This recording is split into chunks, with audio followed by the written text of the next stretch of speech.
Hi there. We're back. We're making progress, and your students are making progress, and it's time for you to assess their progress. Let's take a look at grading and feedback functions in Canvas. So we will start with a space we've seen several times already, which is the SpeedGrader. We will learn the ins and outs of that tool in more detail. We'll also take a look at setting up your gradebook and utilizing options and settings to make navigation and functioning easier for you, number one. And we'll also understand too how grades look from the student perspective. Again, you've seen that here and there, but now we will take a deeper dive into what they can see on their end. So we'll start with SpeedGrader. SpeedGrader, so that you know, looks like this. If you would like to get here, because this is where you will see what students submit for you, I do think the easiest way for an instructor is to do so actually from their dashboard. Thanks, Lauren. Because on your dashboard, you have a to-do list. And for you, you are told exactly when people have submitted things, or rather, that people have submitted things. So my test student over the break submitted an assignment, and it's right here waiting, ready for me to start. So I can click directly on that link to bring me straight to SpeedGrader.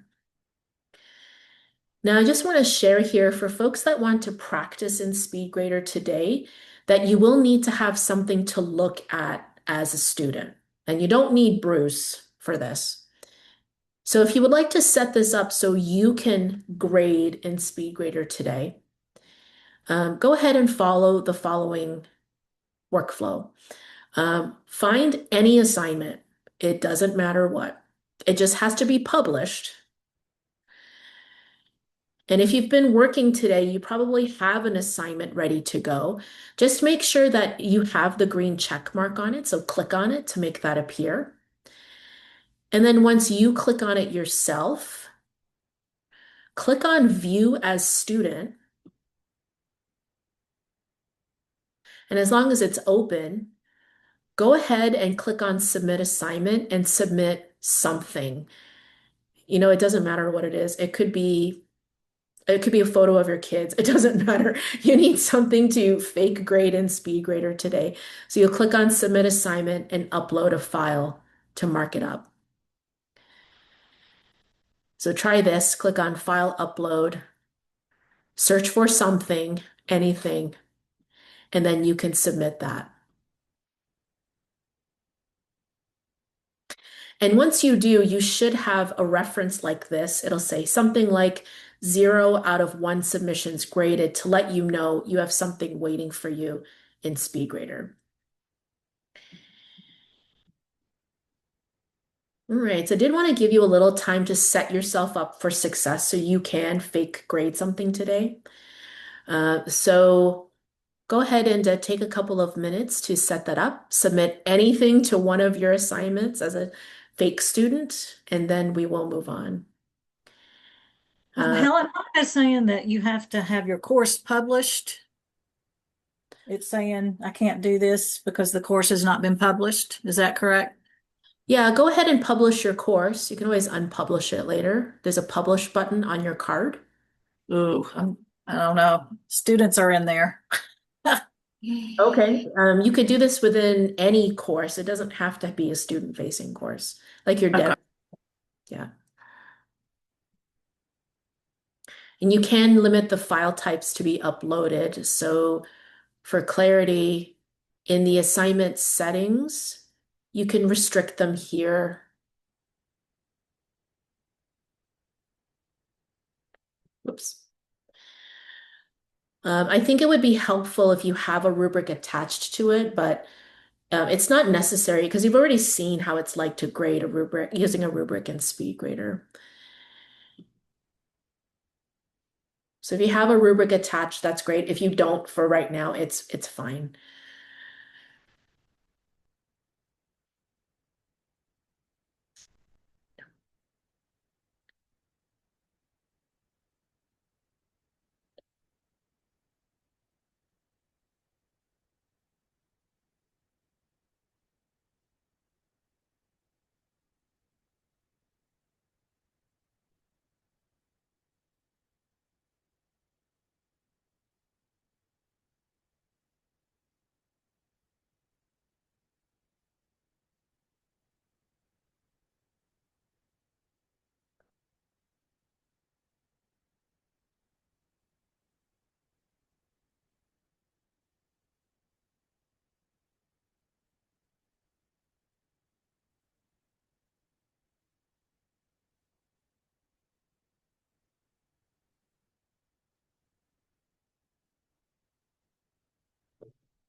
All right, any questions about the task?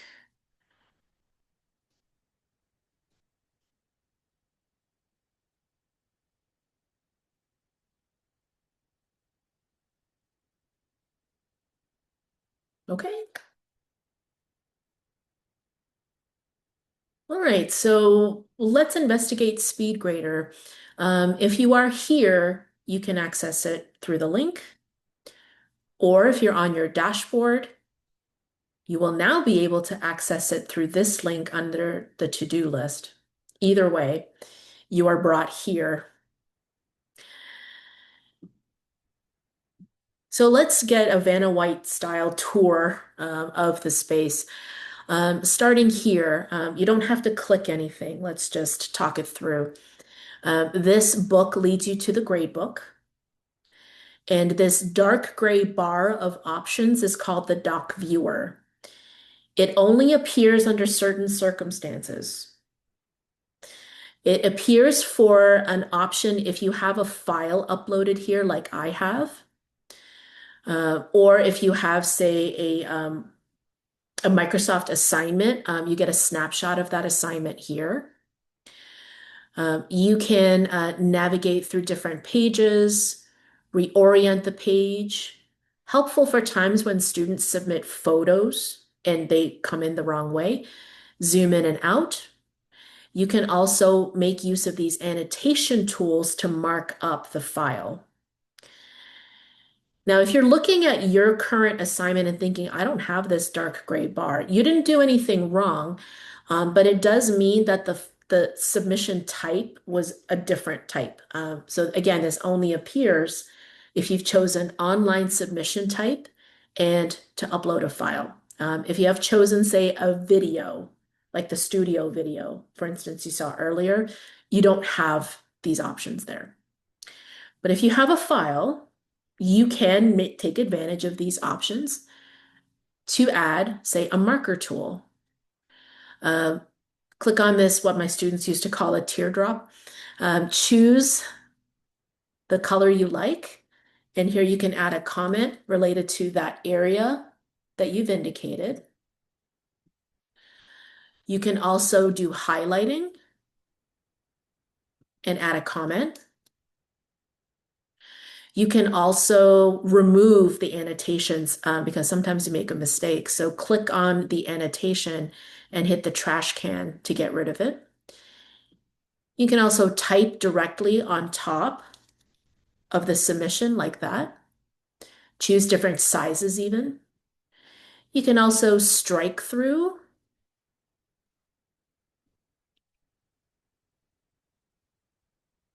and add a comment for it. You can even draw a shape, and the only shape you have, by the way, is a rectangle. That's helpful because if you're not very graceful like me, maybe you're trying to use this paintbrush tool and you're not very graceful. So I'm just using my mouse, like my trackpad to draw, which also lets me attach a comment here too. And you can add replies to your comments, as many as you want. And students can view your annotations and comments once they have all of that and the grade posted to their grades. And once you have annotations attached to it, there's even here a download button. You could choose to download the student's work plus all of the annotations on top of that.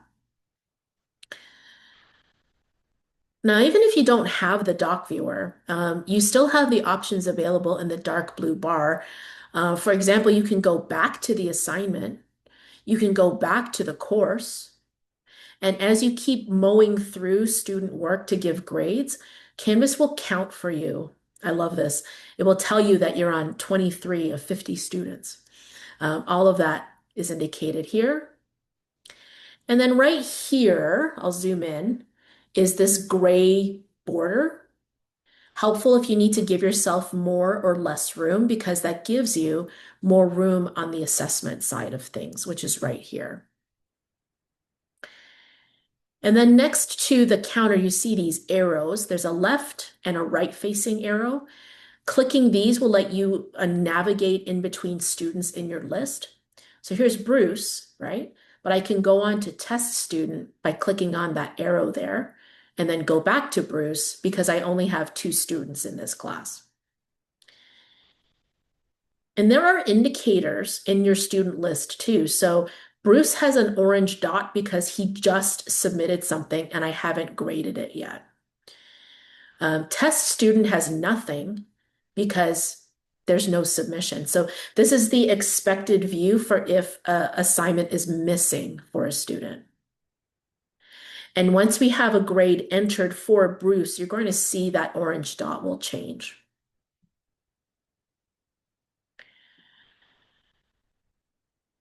All right. So let's move on down from the list and take a look at the assessment window. Now, I mentioned I had Bruce submit something during the break between rubrics and this session. That was this submission here. On February 27th, he also submitted something. So this is proof to let you know you can see all past as well as the current submission. And you can toggle back and forth between them. I used to tell students that I was only going to grade the latest submission, so that did help when it came to students enthusiastically submitting too many things.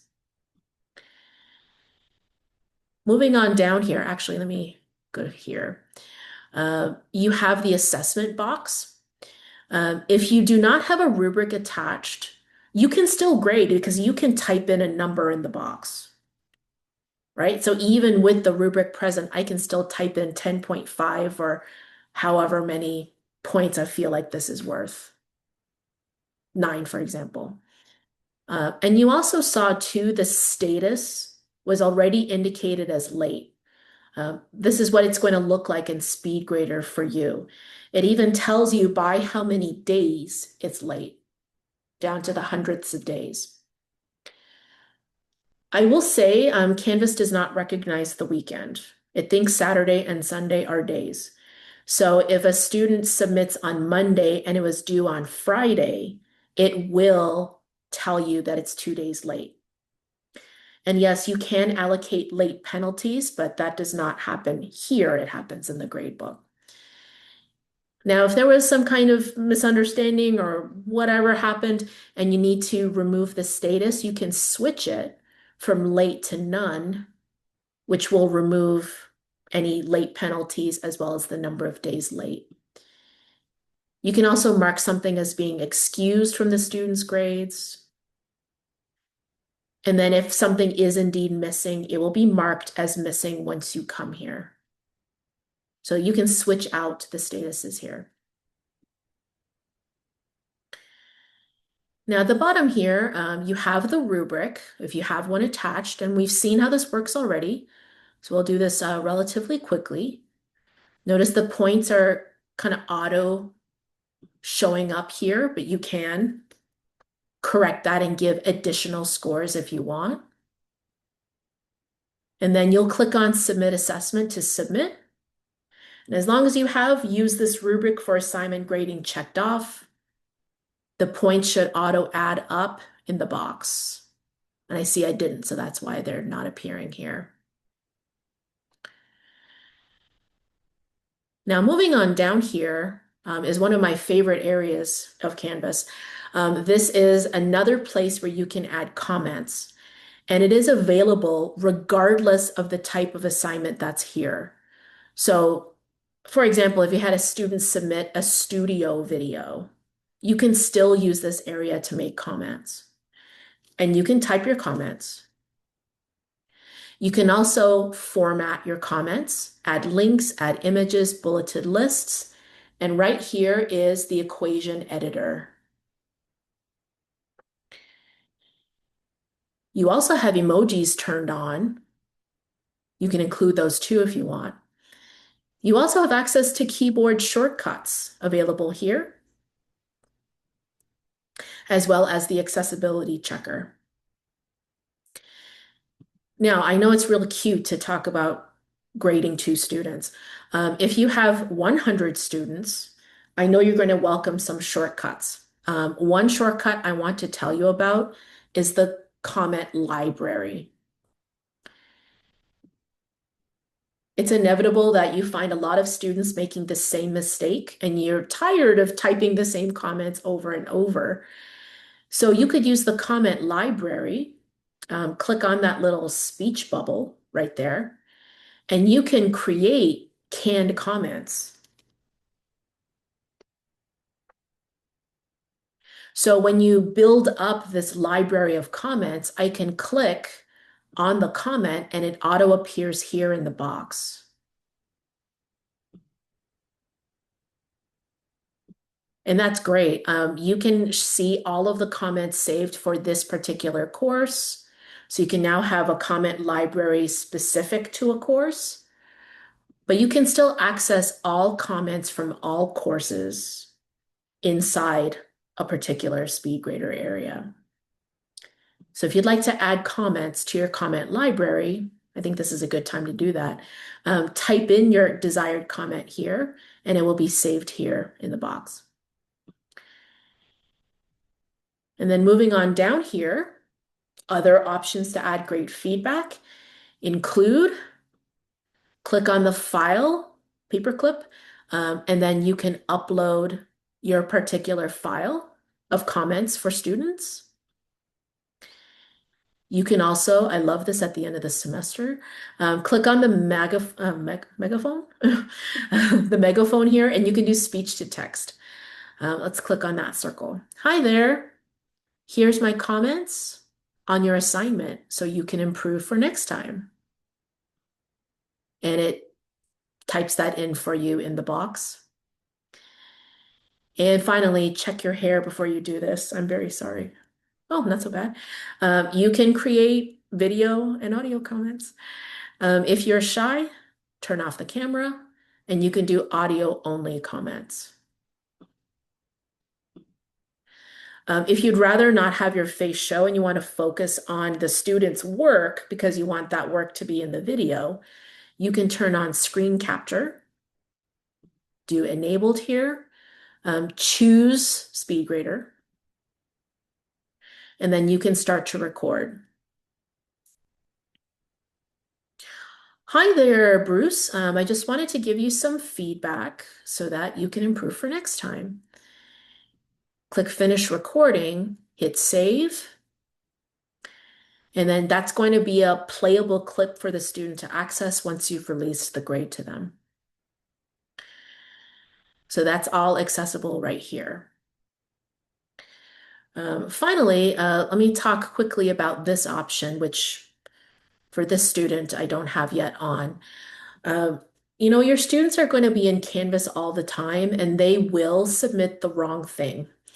I used to get English compositions a lot and I didn't teach English. So you might want to tell students that, hey, noticed this is the wrong assignment. Can you please resubmit? Something to that effect. You will have to submit a comment to let them know, hey, submit the right thing. You also have to make sure that you have sufficient submission attempts given. And this is the reason why I suggest please don't give students just one submission attempt. I understand they should be submitting the right thing. I know that, but they will make mistakes, especially if they are stressed. So if you give them at least 2 attempts, they have 1 attempt to get you the right assignment. So once you have a comment here, you can go ahead and click Reassign. This pops back on that student's to-do list, and then they can go ahead and find the right assignment and use their last attempt to give you the right thing. And that is SpeedGrader. At this point, once you have a grade registered, and I will type in a grade here, there you will see a little check mark appear here to let you know that that grade has been saved, and you can access that also inside the gradebook. It's already there. You don't have to do anything extra. Helen, Yeah. I don't know if you showed this, but if you didn't, in the gear, like how to order the, did you show that? Oh, yeah, yeah, I can show you. Yeah. Yeah. All right. Let me do this inside my own canvas because it makes more sense there. Here we go. I'm doing this because this course has a lot of students in it. Now, Ben here is the only one left that I have to grade. Imagine now you have 100 students and you have orange dots everywhere. You know, orange dot here, orange dot here, orange dot here. You may want to reorder your list so all of the things you have left to grade are grouped together. So if you want to reorder your list, click on the gear right here and then choose options. Under options, resort your list. So watch what happens. I'm going to choose by submission status because that pushes all of the ungraded items to the top. It also groups all of the missing students together. So you'll be able to see right away 5 students have it missing because they'll all be grouped together. You can also see, oh, I have 7 things left to grade. And then all of your already graded work appears grouped together here too. So that's the utility of resorting your list, and that happens here under options. Just choose this option. And you can also move back and forth between students, not with the arrows, but with keyboard shortcuts. So I'll go ahead and click on J, just the letter J. See, I didn't even, I promise, I didn't even touch my mouse. I click on J one more time. So this is a quick way to go back and forth between the different students on your list, like that. You can even go to the rubric by clicking R. So all of those options appear here for you to use. There is not a way you can tell if a student reads their feedback, no. Let me see if I can show you this here. This is a student, by the way. This is Bruce. Bruce here has not looked at this rubric score or at these comments. I know that because Bruce is looking at it. He's got a blue dot. He hasn't clicked on these yet. But if I look for Bruce in my list, like in my grade book, which we can do right now. So same course. I go to Bruce right here and go to his grades. So I'll scroll down to the same area. It was right over here. Uh, let's check here. Okay, so 2.4, Unit 2 problem set. This is Bruce. Bruce hasn't looked at these. Here's 2.4, the same assignment, but I can't tell that he hasn't looked at it. So great question there, Jimmy. All right, let me give you 3 minutes here to perhaps give yourself a chance to grade your fake work, and then we can move on to the grade book.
Okay, any questions from anybody?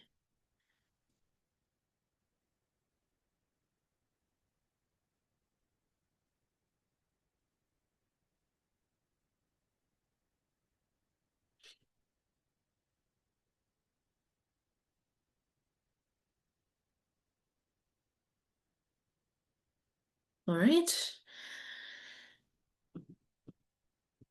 So SpeedGrader is that place where you can access each individual's work, whether that's a file upload, discussion replies, even an entire quiz, all those questions and their responses appear there.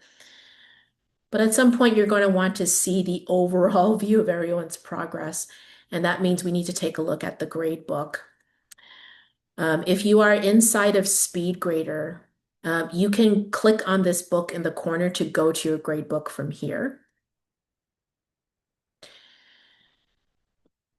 So let's get a little tour and understand what's here. You have a drop down where it says gradebook, where you can toggle between different views of the gradebook.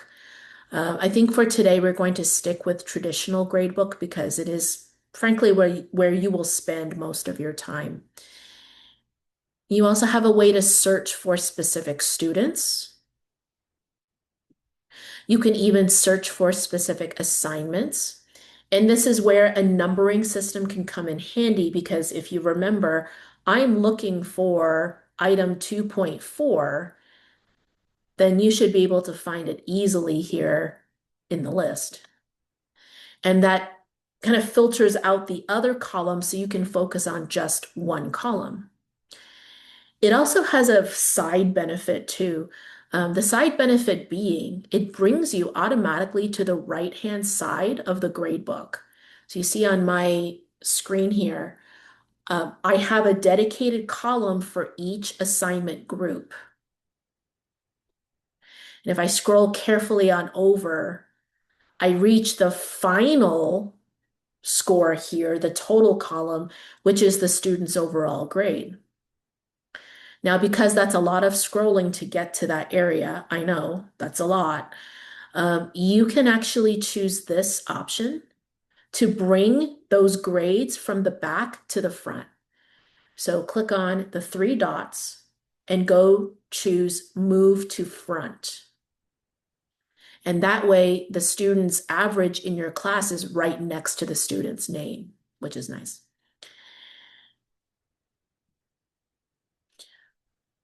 Other than that, you get a view that you would expect with a column for your students and a column for each of your assignments.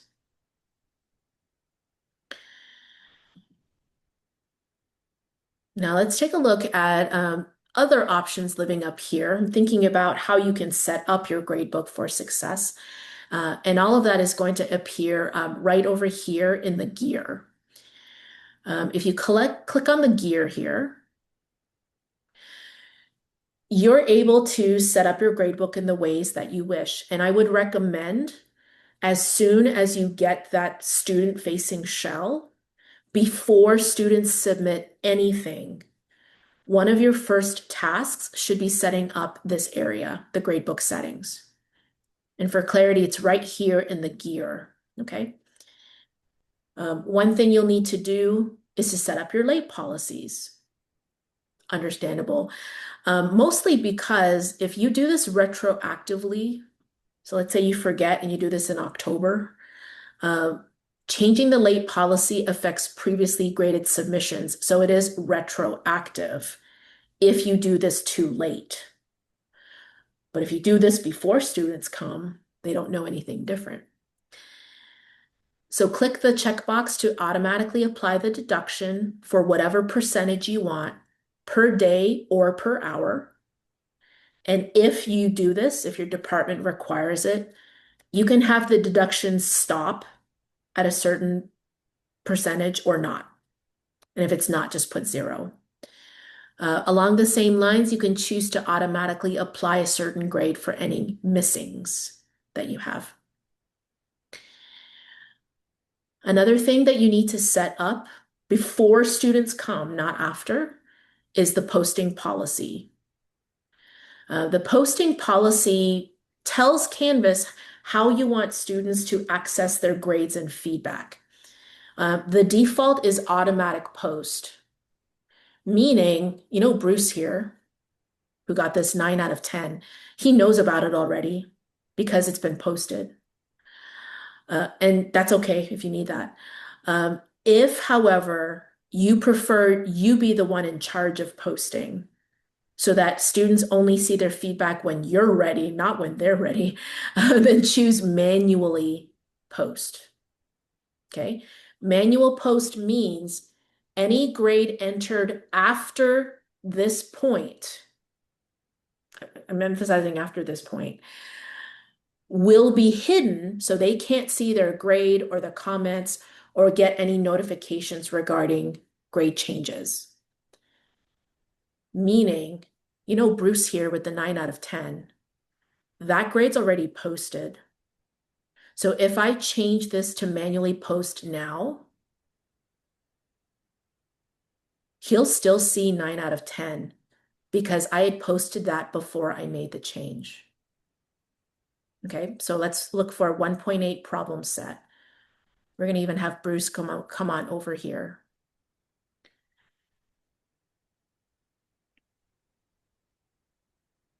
And you see Bruce here still sees his 9 out of 10, even though I just changed this to manual.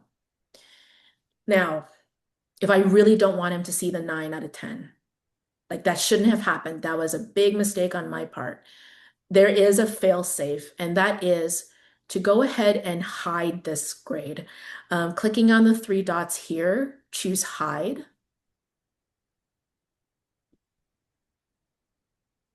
You'll see a little eye pop up here. And here's Bruce's view now. Keep your eye on 1.8 right here. You see, he can't see it anymore.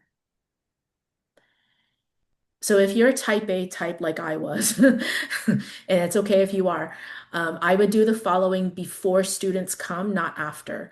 Set your grade posting policy to manual. And therefore, when the first student gets their work in and you start to grade, everything will be hidden by default. If you made a mistake and you posted one grade before you set that, then click on hide. So now, like in 2 days or whenever I'm ready to release, I click on post grades. So now he can see everything. The eye will disappear. And watch 1.8, he'll be able to see the grade now. See, there it is.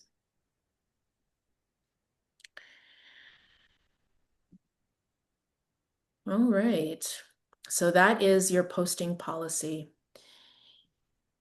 You also want to modify your view of the gradebook too. All of our brains are different. Unfortunately, Canvas doesn't understand all our brains are different. If you click on view options, you can rearrange your columns here. Default order does not necessarily reflect how you like to see your assignment columns. To post grades, we have to hide them first. So I'm going to go ahead and hide grades. Okay, so watch here, this I next to 1.8 Unit 1 problem set. Here's Bruce, same student, by the way, same course. Watch the 1.8 problem set. It's hidden right now. He can't see what it is. He also can't see the feedback either, right? Now, if I'm ready for him to see this grade, I click on the 3 dots and I choose post grades. And then I click on post. He's got a 9 out of 10, right? So now Bruce refreshes. And there's his 9 out of 10, along with all the comments I added and a way for him to view the rubric.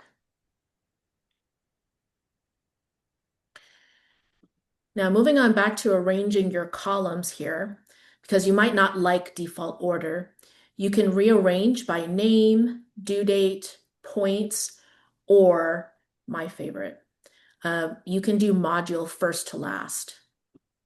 And this rearranges your columns in order of your modules, which I think is the best way to go. This is probably the way in which you're teaching your content.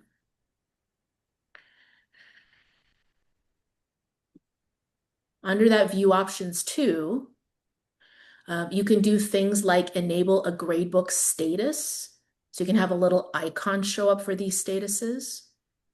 And the cells will color in. So you have like missing is shown in red, right? So I can tell right away test student has this missing.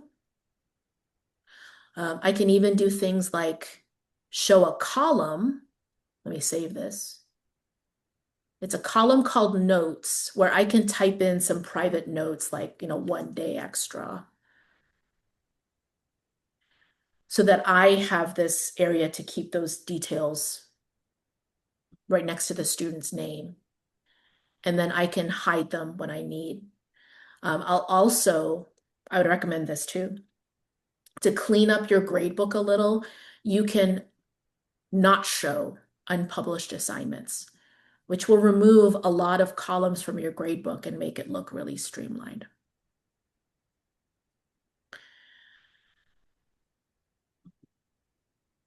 All right, I think this is a good time for you to dig into your gradebook and take a look at the settings in the gear so that you can experiment with late policies, grade posting, and view options. Tammy, I know you've been waiting a bit. What's your question? Yeah, well, I have two. So I went into student view and the students are going to click grades to see their grade. I'm going to click grades to see the grade book, correct? I have to leave the grades viewable. It has to be above that section. But when they click it, they're only going to see their own. I promise, yes. Yeah. Okay, well, I went into student view and that's what it is. Then the second thing is there, like in D2L, I could turn off and uncheck and say, do not show final average because it cannot calculate my final average because it cannot do the cumulative test. Remember, we talked about that briefly yesterday. It doesn't know how to do that.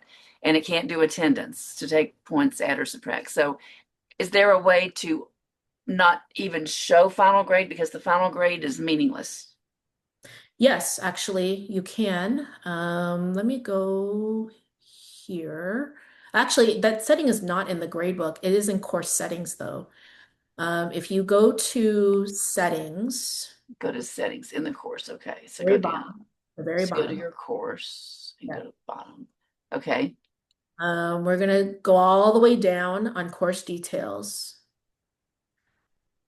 And right here is a checkbox called hide totals and student grade. Got you. Yeah. Okay. Okay, now it is unchecked. Right, so you can go ahead and check it to hide the average from the student. Oh, duh. It's late in the day. It's okay. At this point, my brain is mush. It's okay. You've been working hard all day. I know we all have been. Yeah. Okay, now let me go. Thank you. Mhm. I'll go back now and check again. Thanks so much. Yeah, I also hit my overall grades from students. I feel you.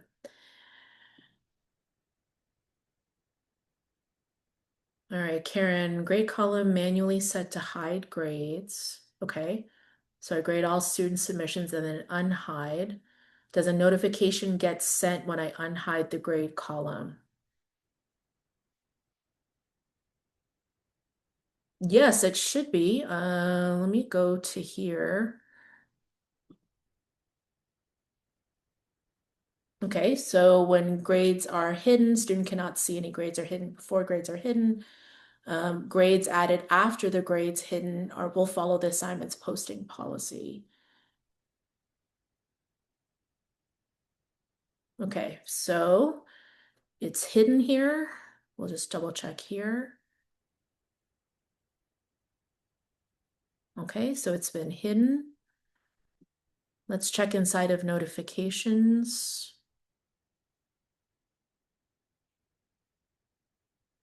Yeah, and it should be here. So you should tell the student to have notifications set for changes to grading.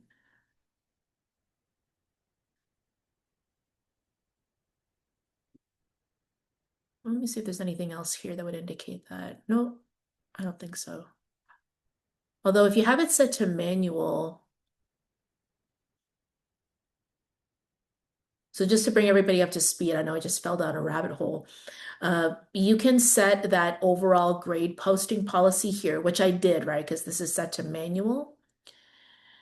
While you have a manual posting policy for the assignment and you decide, hey, maybe I want to release all of the grades and feedback at a certain time. You can click down here, a schedule release dates. And then here's where you can at least release it at a certain time and date of your choosing. But that should also bring up a notification for the student too.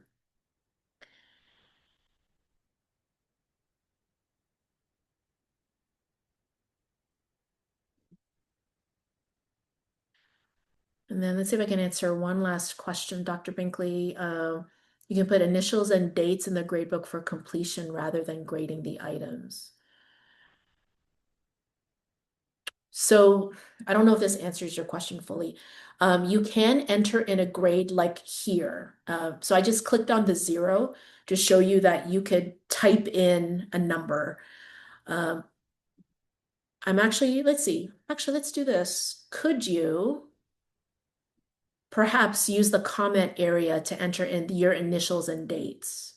It's not a grade per se, but at least the comments would be saved. Would that work for you?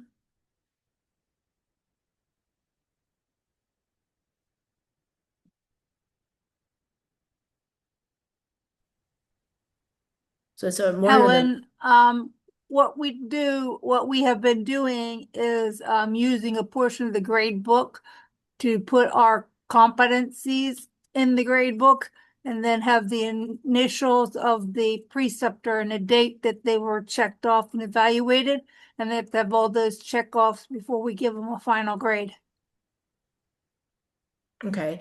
I don't think you can enter in, say, initials here. Like if I try to type in TS here, for instance, it's not going to allow that. Okay. So I think maybe the comment area here would be the best place to at least save it. In that case, I would make sure that this is hidden because this is the same as if you were typing in a submission comment for SpeedGrader. So they could be potentially visible to students. But they don't get an individual grade for individual items. They get an overall completion grade. So would I still have to give them scores for that? Or would be a 0 out of a 0? I think the only way to do that is to make sure the assignment itself is set to complete incomplete. So at least that way you're not giving a numerical grade for it. But if you're needing to save additional information like all the learning competencies, I don't think there's a space that can do what you're asking to do in Canvas unless we think about a workaround.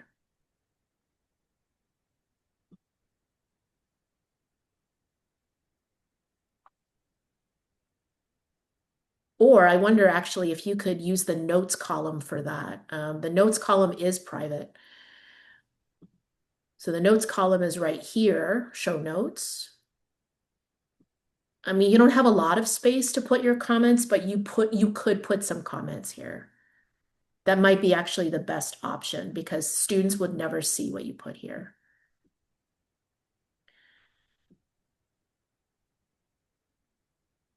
Okay. So you've already seen, you can enter in grades manually through that little box. Just click on the cell to enter in your grade. And then click on the arrow right there to enter any grades from here. This is what I would do if you had, if I had a student doing an in-person performance, like a speech, a song, a demonstration, anything like that. So they can be doing their thing in front of me, and I can have my tablet for the teacher app or my computer app, and I can type in a grade manually here. And as you've seen, You can access your student's view of their grades from here. Just click on their name and choose grades, which is what the student would see. And here's that example where the grades, overall grade has been hidden, so they can't see that. They get a list of all of their assignments here, as well as status. Here's that Unit 2 problem set here. Here's that rubric score. I think we've seen this already. And then all of their comments are saved here and can be played here once the grade has been posted. By the way, students can still comment even after they get a grade. I'll show you that here when we take a look at Bruce. So right here, here's Bruce's view of his grades. Remember, you won't be able to see that he hasn't seen the feedback. But once he has, those are all of the current grades, comments here. He can click on the link for the assignment. He can again view that feedback here, and here's where he can add a comment back. So it could be that your students keep commenting even after they receive their grade.